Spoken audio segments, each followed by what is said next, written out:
இன்றைக்கி நம்ம பண்ண போகிறது ஒரு ஸ்வீட் ரெசிபி தான். எங்கள் வீட்டில் நான் பண்ணுறதான மெத்தடை நீங்கள் பாருங்கள் எப்படி பண்ணுறேன்னு. வீடியோ ஸ்கிப் பண்ணாமல் லாஸ்ட் வரை பாருங்கள். இது வந்து நான் 2 லிட்டர் பாலை திரைய வச்சு எடுத்ததானே இதில் தான் நம்ம வந்து ரசகுல்லா பண்ண போகிறோம்.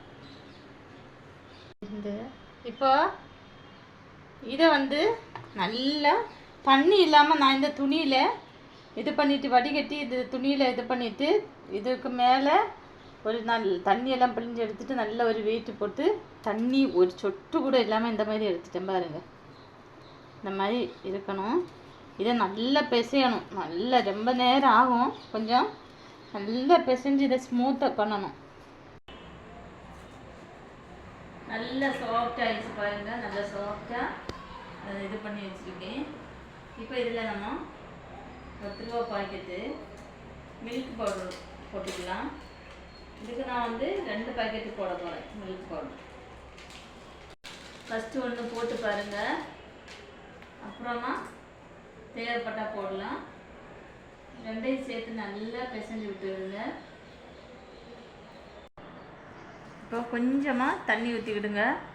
தண்ணி அதிகம் ஆகக்கூடாது. இப்போ நான் இன்னொரு பாக்கெட் இருக்கிறதுல ½ கூட போட்டுக்கிறேன். இப்போ கொஞ்சம் கூட தண்ணி ஊற்றிக்கலாம். இப்போ பாருங்கள், இந்த மாதிரி குட்டி குட்டியாக உருட்டி எடுத்துடலாம். இனி பாருங்கள், ஆயில் கொஞ்சம் கூட ஊற்றலை. இந்த இதில் உள்ள ஆயில் தான் எல்லாமே, தண்ணி மட்டும்தான் கொஞ்சம் சேர்த்தேன். இது குட்டி குட்டியாக பாலாக எல்லாத்தையும் உருட்டி எடுத்துக்கணும். பாருங்கள், இந்த மாதிரி எல்லாம் உருட்டி வச்சுக்கிடுங்க.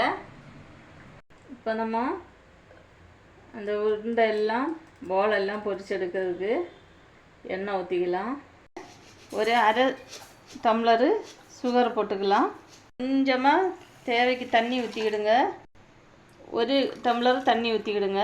சிறப்பு 1ல் ரெடி ஆகட்டும். 1ல் நம்ம பால் வந்து பொரிச்சு எடுத்துக்கலாம். சூடாயிடுச்சு, சிம்மில் வச்சுட்டு ஒன்றா போட்டு கொடுக்கலாம். சுகர் சிரப்பு நமக்கு ரெடியாக இருக்குது. ஸ்டவ் ஆஃப் பண்ணிக்கலாம். இதில் நம்ம நல்ல ஸ்மூத்தாக இருக்குது.